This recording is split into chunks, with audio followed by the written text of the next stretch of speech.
Hello everyone. I hope आप लोग स्वस्थ होंगे, मस्त होंगे और मेरी तरह अपनी अपनी लाइफ में व्यस्त होंगे। देखिए, मेरा ये एक कस्टमर का दो ब्लाउज है।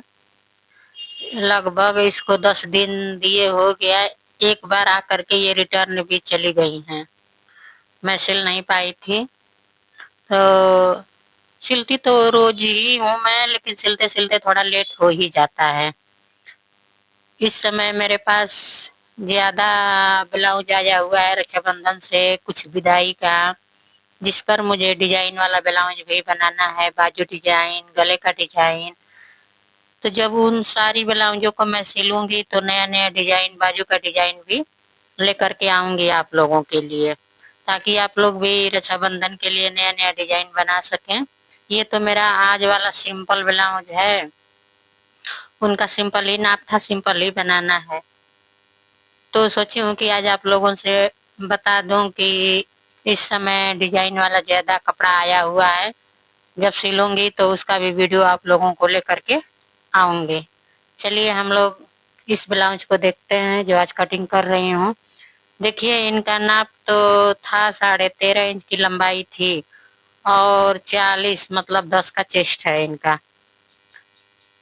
तो इनको बोल रही थी कि मेरा ब्लाउज 2 इंच और लंबा कर दीजिएगा। तो मुझे इनकी लंबाई 15 इंच ब्लाउज का तैयार देना पड़ा है। इस समय ज्यादा लंबा लंबा लोग ब्लाउज बनवा रही हैं। पहले तो 13.5 इंच पे लोग सिलवाती थी, 13 इंच पर सिलवाती थी, लेकिन इस समय मैं देख रही हूँ कि 15 लंबाई रखवा रही हैं लोग। थोड़ा सा शरीर से हैवी हेल्दी हो जाती हैं लोग, तो जो 13.5 इंच का ब्लाउज आता है तो उनके लिए सही नहीं पड़ता है, कंफर्टेबल फील नहीं होता है। इसलिए 40 के चेस्ट के लिए थोड़ा लंबाई भी आप लोग बढ़ा करके रखिएगा, ताकि जब वो आपका कस्टमर पहने तो उनको सही आए। छोटा ब्लाउज हो जाने पर प्रॉब्लम होती है। जो ब्लाउज पहनता है उसको पता है, जो नई ब्लाउज पहनता है उसको नहीं पता है। लेकिन जो भी सिस्टर सीख रही होंगी, जान रही होंगी, सिंपल मान लीजिए 32 का चेस्ट है, 34 का चेस्ट है, तो इसमें 13.5 चल जाता है।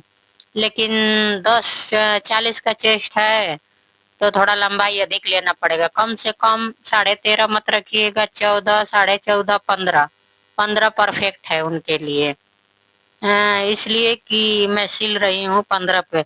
16 पे कटिंग करेंगी तो 15 15 पर आ जाएगा ऑटोमेटिक लंबाई उनका। तो ये थोड़ा इस समय अपडेट था ब्लाउजों में, कि ये बात मैं नहीं रख पाई थी आप लोगों से। तो आप लोग भी देखिएगा कि आप लोगों को कस्टमर को कैसा चाहिए, लंबा चाहिए कि छोटा चाहिए, इस बात को ध्यान में रख करके आप लोग भी अपने कपड़े की कटिंग करिएगा। तो मेरा तो ये अस्तर वाला दोनों ही है ब्लाउज, मैं कट कर रही हूँ। सुबह का मैं काम कर ली, इस समय तो मेरा खेती का काम है, केवल कुदरून का ही काम है। दिन भर लोग तोड़ते हैं, सुबह उठ करके भोर में मुझे उसको, जो उसमें से जो खराब हुआ रहता है उसको छांटना पड़ता है पैकिंग करके, फिर इसको मंडी हम लोग बेचते हैं। तो वो काम तो लगभग 5:30-6 बजे खत्म हो जाती है। फिर थोड़ा बहुत खेत का काम है उसको देखती हूँ, और 10 बजे से मुझे दुकान जाना रहता है। चलिए थोड़ा आप लोगों से बातें भी कर लूं। सोचती हूँ कि लाइफ रूटीन तो दिखाना नहीं है, बातों से ही मैं आप लोगों को बता दूं कि मुझे सुबह सुबह क्या करना होता है, कैसे करना होता है, सब कुछ कैसे मैं मैनेज करती हूँ। आप लोग भी इसी तरह से मैनेज करती होंगी। इसलिए कि हम सिस्टर के पास बहुत ढेर सारा काम होता है सुबह सुबह का। तो देखिए, जो बिगनर्स होंगी, जो नया नया सिलाई सीख रही होंगी, उनके सामने ये सारी समस्याएं आती होंगी। सिलाई करती होंगी तो लाइन भी, सिलाई जो करती हैं सीधी लाइन भी नहीं आती है। जब मशीन चलाएंगी तो सिलाई तिरछी मिर्ची चलती है, जैसे चाहती हैं लोग वैसे नहीं चलता है। वो स्वाभाविक सी बात है, हर किसी के साथ होता है, आप लोगों के भी साथ होगा। गले पर पाइपिंग बनाइएगा तो वो भी सही नहीं आएगा, पतला नहीं आएगा, मोटा बनेगा। और जो आप लोग सिलाई में फिनिशिंग देंगी तो वो फिनिशिंग भी नहीं दिखेगा। तो इसका मुख्य कारण प्रैक्टिस होता है। आप लोग अभी शुरू में सीख रही हैं तो इस प्रॉब्लम को फेस तो करना ही पड़ेगा। हम लोग भी इसको फेस कर करके आज सील रहे हैं। कोई भी काम होता है तो उसको जितना ही करेंगे उतना ही सही रहेगा। जैसे मान लीजिए हम लोग जैसे छोटे बच्चों को ट्यूशन कराते हैं तो छोटा बच्चा भी उतना लिखना नहीं जानता है, लेकिन उसको भी होमवर्क मिलते मिलते वो इतने अपने काम में पास हो जाता है कि हम लोगों से भी तेज हो जाता है। आजकल के बच्चे हम लोगों से बहुत कुछ ज्यादा जानने लगे हैं। जो हम लोग नहीं जानते हैं उसको छोटे बच्चे जानने लगे हैं, क्योंकि वो रोज उसको देखते हैं सीखते हैं। जैसे मान लीजिए मोबाइल है तो जितना हम लोग मोबाइल नहीं चलाते हैं उतना छोटे बच्चे चलाते हैं, हम लोगों के बच्चे मतलब चलाते हैं और जानते भी हैं। बेसी अगर कुछ उसमें हो जाता है तो हम लोग को नहीं पता चलेगा, लेकिन बच्चों को पता चल जाता है कि यहाँ से सेटिंग करने पर ऐसे होता है। तो वही बात सिलाई में भी होती है। रोज उससे आप करेंगी, वो जब रोज रोज करेंगी तो नई नई समस्याएं आएंगी। किसी दिन गला बनाएंगी तो गला सही नहीं बैठेगा, किसी दिन उसका बाजू जोड़ेंगी तो बाजू नहीं सही बैठेगा, मतलब फिटिंग का नहीं आएगा। कहने का मतलब बगल से सिलाई फिटिंग का मारेंगी तो वो भी सही नहीं बैठेगा, गला टेढ़ा मेढ़ा भागेगा। तो ये सारी समस्याएं होती हैं शुरुआती फेस में। लेकिन जैसे जैसे आप करती जाएंगी 1 हफ्ता 2 हफ्ता 3 हफ्ता तो वो ऑटोमेटिक वो चेंज होने लगता है चीज, इसलिए कि उसी पे हम लोग वर्क ही कर रहे हैं। जिस काम पे वर्क होता है उसी में निखार भी आता है। तो जितना ही आप लोग समय देंगे टाइम देंगी उतना ही आपके काम में निखार आएगा। इससे घबराने की जरूरत नहीं है। ये मत सोचिएगा कि मुझे नहीं आ रहा है, वही तो फर्स्ट स्टेप होता है नहीं आना। अगर मान लीजिए आप सोचेंगे कि मुझे तो आ ही नहीं रहा है नहीं आएगा, तब तो वो पक्का है कि नहीं आएगा।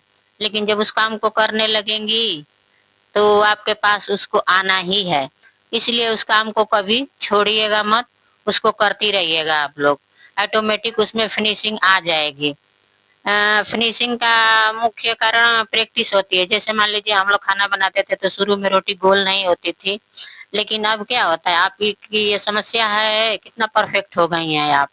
उसी तरह से सिलाई में भी है, जितना ही सिलेंगी जितना ही टेढ़ा मेढ़ा चीज सिलेंगी, रोज सिलिए कुछ न कुछ, चाहे पुराने कपड़े पे हुआ चाहे नए कपड़े पे हुआ। अगर सीख रही हैं तो उसको करिए, जितना ही करेंगे उतना ही हाथ साफ होता जाएगा। हाथ साफ होगा तो आपकी सिलाई भी अच्छी होगी। पहले का ब्लाउज एगो सिल करके रख लीजिए और 1 महीने बाद की ब्लाउज देखिए, उसका रिजल्ट आपके सामने ही होगा। कि इसलिए होगा कि 1 महीने जो उस पे आप मेहनत की हैं आपका मेहनत उस पे दिखेगा। तो हम लोगों को अपने काम को फिनिशिंग करने के लिए उस काम को रेगुलरिटी से करना पड़ेगा। रोज रोज काम करते करते बहुत वो अच्छा हो जाता है, अच्छा क्या बहुत अच्छा हो जाता है। मैं तो जिस काम को करती हूँ उसी को कर रही हूँ, लगातार करती हूँ। जैसे घर का काम हम लोग सीख लिए हैं, हर एक काम सीख लिए हैं, उसी तरह से सिलाई भी है। जिसमें आप लोगों का मन लगता है, जो भी स्किल आपके पास है, सिलाई से नहीं मेरा मतलब है, जो भी स्किल है उसको आप लोग करिए और उसमें फिनिशिंग ऑटोमेटिक आएगा। ये मत सोचिएगा कि वो एक दिन में फिनिशिंग एक दिन में नहीं आती है, वो मेहनत मांगती है, प्रैक्टिस मांगती है, तब जाके वो बढ़िया वाली सिलाई आएगी। सब कुछ अच्छा एकदम परफेक्ट लगेगा ही नहीं कि आप इतने कम दिनों में सीख करके सिली हैं। तो हम लोगों को तो प्रैक्टिस करना ही पड़ेगा, बिना प्रैक्टिस का कुछ भी नहीं होता। देखिए मेरा एक ब्लाउज कट गया है, दूसरे ब्लाउज की मैं कटिंग कर रही हूँ। मैं भी रोज कपड़ा काटती हूँ, नई नई डिजाइने आती रहती हैं, मैं भी उसको सीखती रहती हूँ काटती रहती हूँ। किसी का कपड़ा एकदम कम रहता है लेकिन फिर भी उन लोगों को लंबा बाजू चाहिए, तब किसी तरह से हम लोगों को भी जोड़ तोड़ के उसी में बनाना पड़ता है कि ताकि सामने वाला कस्टमर खुश रहे, उसको कोई प्रॉब्लम नहीं है। इसी तरह से मैं कल एक ब्लाउज बनाई थी, लास्ट के वीडियो में आप लोगों को दिखाऊंगी। उसका कहना था कि इसका लंबा बाजू बना दीजिएगा और उसका कपड़ा बहुत कम था, कॉटन का था। फिर भी सोची कि चलो उसको लंबा बाजू ही पसंद है तो बना देती हूँ, लेकिन इतना कपड़ा कम था कि गले के लिए कुछ भी नहीं बचा कपड़ा। और फुलना मैं बहुत छोटा छोटा उसका लगाई थी कपड़ा जोड़ करके। गले में व्हाइट में पाइपिंग बनाई, उसका मुख्य डिमांड लंबा बाजू था। तो उसको मैं दिखाऊंगी आप लोगों को, कपड़ा कम होने के बावजूद भी वो कितना अच्छा दिख रहा है। मेरा कहने का मतलब यही था।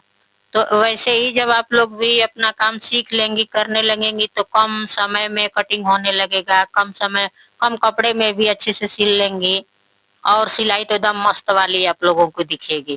तो हम लोगों को सिस्टर क्या करना है, बस प्रैक्टिस करते रहना है और काम को आगे बढ़ाते रहना है, इसको छोड़ना नहीं है।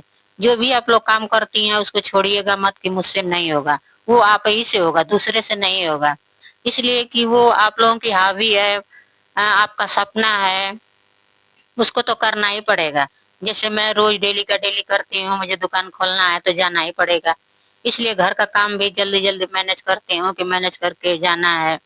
फिर आप लोगों के लिए वीडियो भी मुझे बनाना है, मुझे भी रोज सोचना पड़ता है कि कैसे करूं, आज कौन सा नया चीज आप लोगों के लिए लेकर के आऊं जो आपकी मदद कर सके मेरी वीडियो। तो मैं सोची हूँ कि ये समस्याएं आप लोगों के पास भी आती होंगी कि सिलाई जब शुरू में करती होंगी तो ये मन में समस्या रहती है, अच्छा भी अपनी सिलाई देख करके अच्छा भी नहीं लगता है। इसलिए कि सिलाई साफ तो होती नहीं है, रहती नहीं है। फिर भी हम लोग करते हैं, करते करते एक दिन सिलाई एकदम मस्त वाली हो ही जाती है। देखिए मेरा इधर ये कपड़ा कट करके तैयार हो गया है। इनका अस्तर भी कट हो गया है, कपड़ा भी कट हो गया है। मैं ऐसे ही कपड़े पे फैला करके कटिंग कर लेती हूँ, आप लोगों से बातें भी कर लेती हूँ, ताकि दोनों काम एक साथ ही हो जाए। इस समय रक्षाबंधन का थोड़ा मतलब कपड़ा ज्यादा आया हुआ है। और ये देखिए मेरा ब्लाउज, इसी ब्लाउज को मैं बोल रही थी कि व्हाइट कलर का मैं पाइपिंग कपड़े का लगाई हूँ। इनका कपड़ा नहीं बचा था, थोड़ा सा था। और दूसरा इनका ब्लाउज ये था, ये वेलवेट वाला था, तो इनका गला बनाया हुआ था पीछे का, उसी पे कटिंग मुझे करना था। चलिए आज की वीडियो आप लोगों को कैसा लगा, लाइक शेयर कमेंट जरूर करिएगा।